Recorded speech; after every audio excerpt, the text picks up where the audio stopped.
Next, Adrian in Texas. Hello, Adrian. Can you hear us? Hello. Yes, I hear you. Hey, getting a little bit of feedback in the background, if you don't mind. If you have the show playing in the background, go ahead and mute that, and you should be good. How's it going, Adrian? What do you want to talk about? Okay, is this better? Yes. Yes. What do you want to talk about? Okay. Hi. Yes, I've called before and talked about intelligent design, but I've never talked to Jamie before.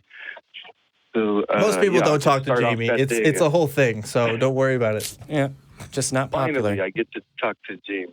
Yeah. Yes, I'll just start off at the beginning, and I believe in a creator God because of the evidence that was left behind, like the DNA and the moon, and did you call in last week? And no.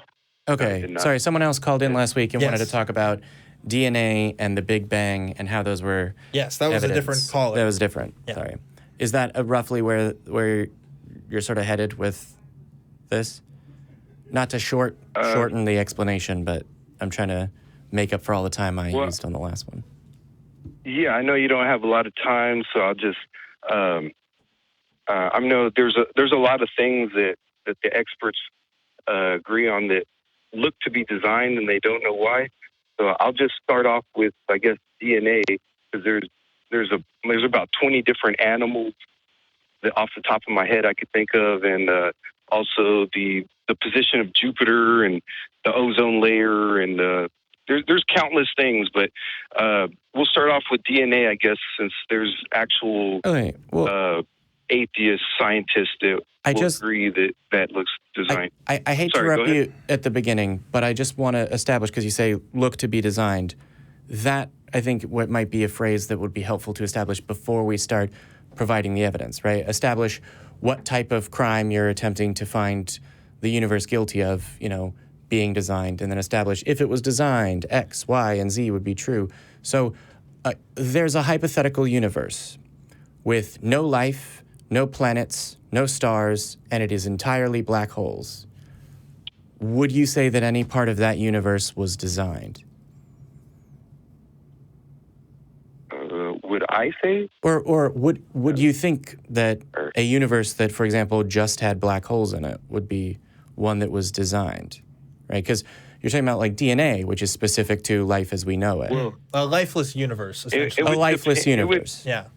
I would have to myself be a black hole to answer that question, but since I'm here in this reality, we're here together. Hold on, so can we talk about this reality? Well, the concept of design presumably is independent of whether or not that design is conscious. He's trying to get a reference for the definition that you're using. What do you mean when you say designed specifically, and what does designed look like in the abstract? Designed would have, I guess, at least 5 things that make it look designed. Okay. All right. Yeah. 5 principles. Is that fair? Or okay. Wait, do you mean like 5 things? So what? Like, how can I tell whether something looks designed? Yeah.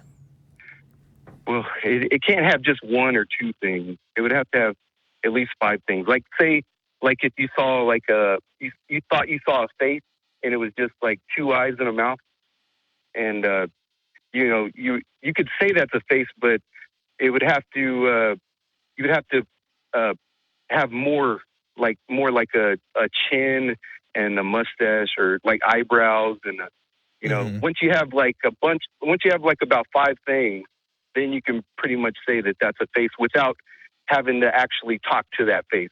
Right. Okay, I understand that that's the definition of something being able to tell whether something is designed that you are going with, and I'm not sure where Dan wants to take this call. But I'm not. I don't agree with that. So that face on Mars, just because you talked about faces, is that designed? You know what I'm talking about, right? The big picture that people always spread around the internet, where they're like, "Look at this! It looks like there's a face here on Mars," and then it's got kind of the shadow that makes it look like there's the eyes there. You know what I'm talking about?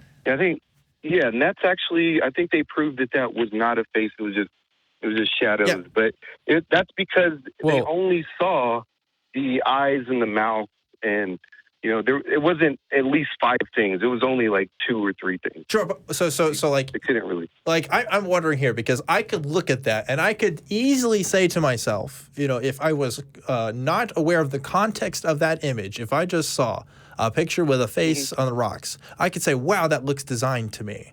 But I would also be wrong. But like, I'm trying to suss out, why would I be wrong in that instance? What is making this instance where I'm wrong about this particular thing versus another instance where I might look at something and say, like, yeah, that's designed. How can you test whether your impression is reliable? Mm-hmm. It's the number of things that make it look designed. So Okay. if you only have eyes and a mouth, then that's not enough things to make something look like a face. You have to have the actual. You have to have the nose. Yeah. I mean, I did. Okay, again, to a human, 2 dots in a line look like a face, right? Every smiley face that's been drawn in the back of someone's yearbook, that's what we do, right? But not every right angle looks like an elbow to a human. And those are not qualities of dots and elbows. Those are qualities of the way that our brain perceives the world. It's like apophenia. Paraphernalia. Well, it's like but yeah. Talk about the phenomenon where people see faces and stuff. They see patterns and perceive them where they are not. I wasn't trying to say paraphernalia. It's not paraphernalia. Pareidolia. Pareidolia. Thank you. Pareidolia is the seeing faces in everyday objects. Yeah. But here's my thing is a person. There are many people born with, among other psychological things, face blindness, and they don't see that face. And so when you're saying there need to be 5 things that look designed, you're talking about a subjective impression of what looks designed. They can feel the nose, they can feel the eyes, they can. I don't know. I don't mean literally blind. Like there's people that do not see the pattern of a face the way that a typical human brain does. Yeah. Right. They have a different perspective. And that would affect the method that you're proposing to test facts about reality. Because you're proposing a subjective method for determining what reality is.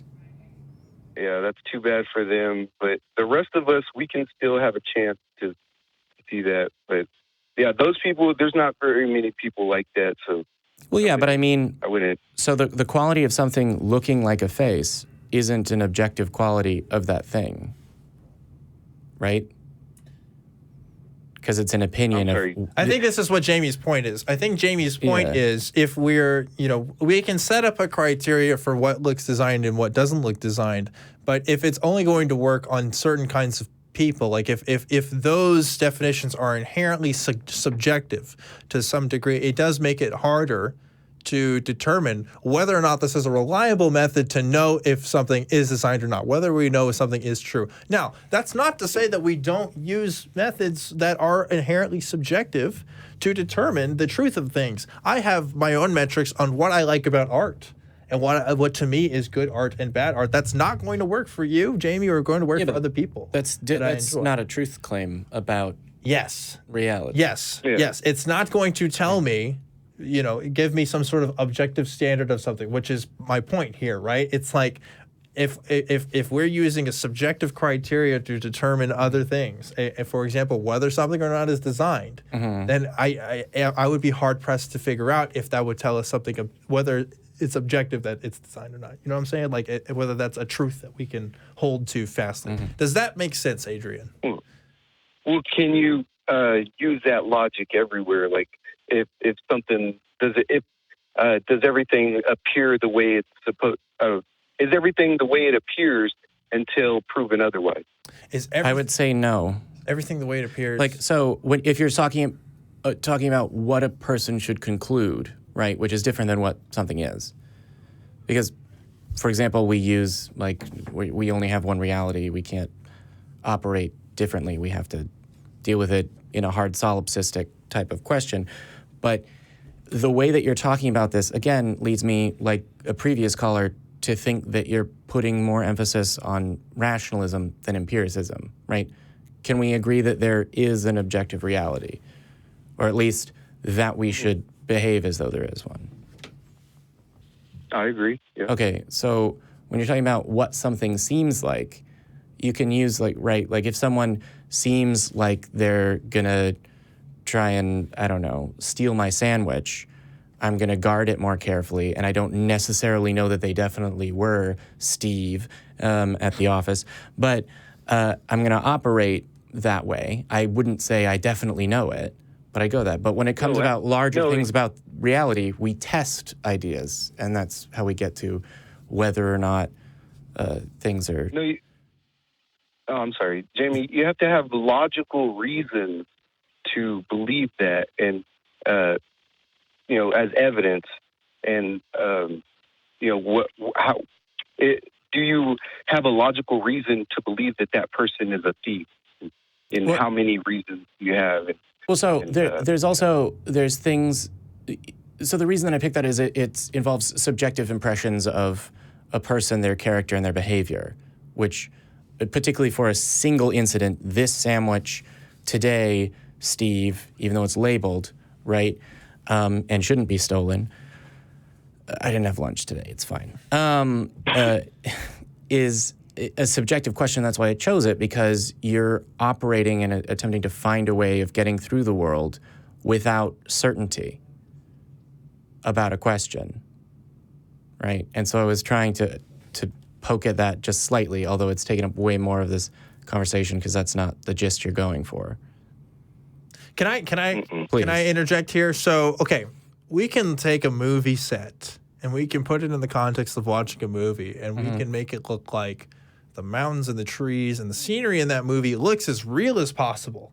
Yeah. We can see that and we can think like, wow, that looks so real. And I could tell you, oh, that's actually computer generated. Yeah. And if I took a poll of people who like could look at a scene and say and ask them, do you think this is real? Do you think this is computer generated? I bet I would get a split decision on that, right? So, and actually, if you don't prompt them with a question, I would say a majority of people, their brain perceives it as something that's real. Sure, and so whether or not that's designed by a human or or the result of some sort of other force or something, right? Like it's hard to determine on our own exactly, unless we give great scrutiny. And maybe if you're an expert in film and you understand the techniques that go into making certain pictures, you can kind of have a more educated guess on the topic. But it's going to be hard for most people. So, if we're talking about a criteria where we're trying to do the opposite, where we're saying, we want to see whether something natural was created versus something not, we almost don't have a criteria for that, because, I know when something is artificial because of certain tells that an artificial thing is going to have or not have, that a natural thing is going to have or not have. But if everything is the result of intelligent design, if we're looking at a universe involved in intelligent design, what tells can I look for? Because I've only existed in this universe. You see what I'm saying? Yeah, Dan, like the movie thing, I mean, you don't have to feel bad about believing that is reality, because it looks like reality, and to you, it is reality until proven otherwise. And in your example, there is proof that it is not reality.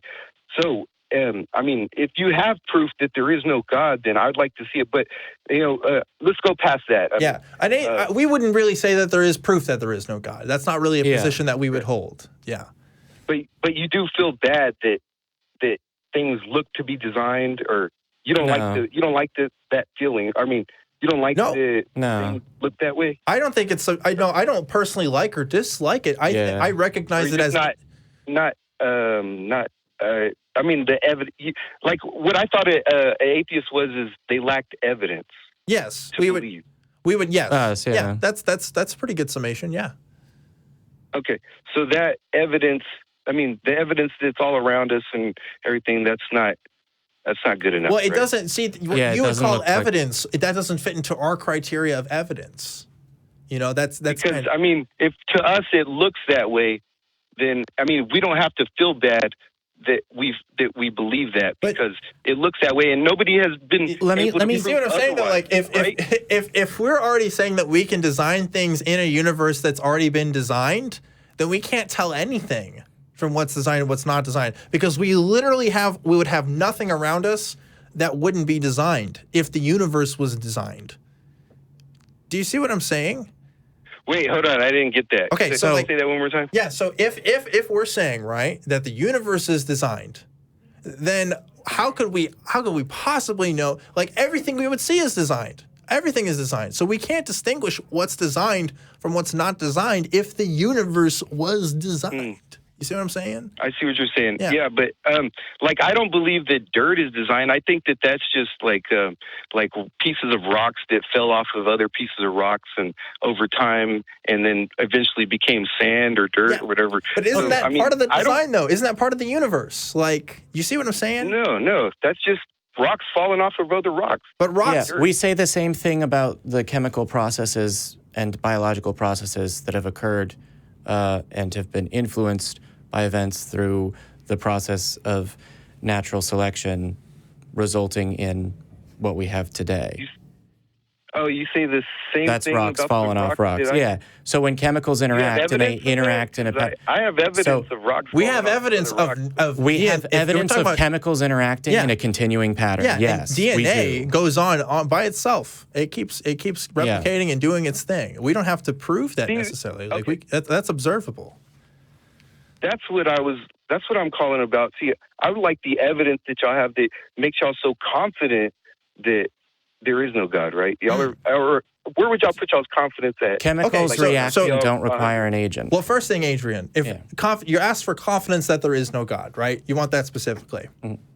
Yeah, like a scale 1 to 100. So which God are we talking about, first of all? That's the first question any atheist is going to ask. Creator God. Like so just a general creator God. Yes, sir. Okay, so if I am like, a general creator God is different from, like, say, the God of Christianity. I don't think the God of Christianity really realistically would exist in any form. It doesn't make sense that for his specific attributes. Hold on, really quick backstory. Presumably you don't mean just a creator. Presumably you mean a designer God, right? That a designer designed this specifically to be this way. That's a good. I was like, why are you making this distinction? I see why you're making that distinction. Yeah. So a designer God, less so than a creator God, because it's one thing to create everything we see. It's another thing to design everything that we see. Because you can create the materials and then the things can just kind of go on its own. Whereas when I'm understanding your definition of designer is meticulously orchestrating the things that are happening in its creation. Like that's kind of what you mean. Yeah. Or providing the order of them. So a designer God less so because everything that there's a lot that we still don't know about how things work, how things came to be. But we have found a lot. Less than 50 or over? So okay, much less. So you want a specific number. I would say, designer God, less than, I don't know. It's like, if it's a scale of 1 to 100, 100 being 100% confidence, 1 being, pretty much nothing, I would say probably, 1, right? Yeah, it's pretty low for this particular. And you, Jamie? About the same, I would say. The example I would give is right now in the back of this building, there's leaves on the ground. If I walk out and I see a pattern I see leaves strewn across the ground, how can I tell whether or not they were deliberately placed there? By another human. Because it's something that I might do, because I do all kinds of crazy, weird shit that doesn't make sense to other people until I go, it was about a call. So that's probably something I'm going to do after this. But if I go into the back and I arrange 7 leaves, and I put them in a place that I think is aesthetically pleasing to my eye, and then I drive away, and then later Dan leaves, how would he be able to tell, the way those leaves are strewn was definitely done by a thinking agent who designed that pattern? Well, it would have to be more than one pattern, right? Or maybe, but like, what if somebody didn't put it in a pattern at all? Yeah. What if I just randomly strewn the leaves around? How could you tell that I did that? Then, there would be no logical reasons for us to believe that. Yeah. Yeah. It could just be the wind. Yeah. So what I'm trying to get at is that we do have logical reasons to believe in a designer God because there's so many things that look to be designed. What about the things? There hasn't been anybody. I'm assuming by design you mean like has a purpose, or maybe you mean like, because like, what do you mean has a design? Like What does or just design look constructed in a way that normally would not appear naturally. Maybe that's probably what you mean, right? Is that what you mean by design? Like natural forces would not be able to create such complex beings, right? Like life. Like I guess what the experts are saying, what the goal is for life is to go out into the cosmos eventually. Get intelligent and then go out into the cosmos. So that's what the experts are saying is the goal. I'm unaware of the specific quotes from experts that you're talking about, but I don't think that reflects what the scientific community generally, when they publish peer-reviewed papers and try and replicate them, is discussing. Yeah, because what you're talking about is a purpose imbued upon life, and I don't see one. Yeah, there's a purpose to get intelligent and then go out and venture out into the cosmos, and that's where we're at right now. That's what we're doing, and we want to do that. But I think that there's a difference between that and purpose.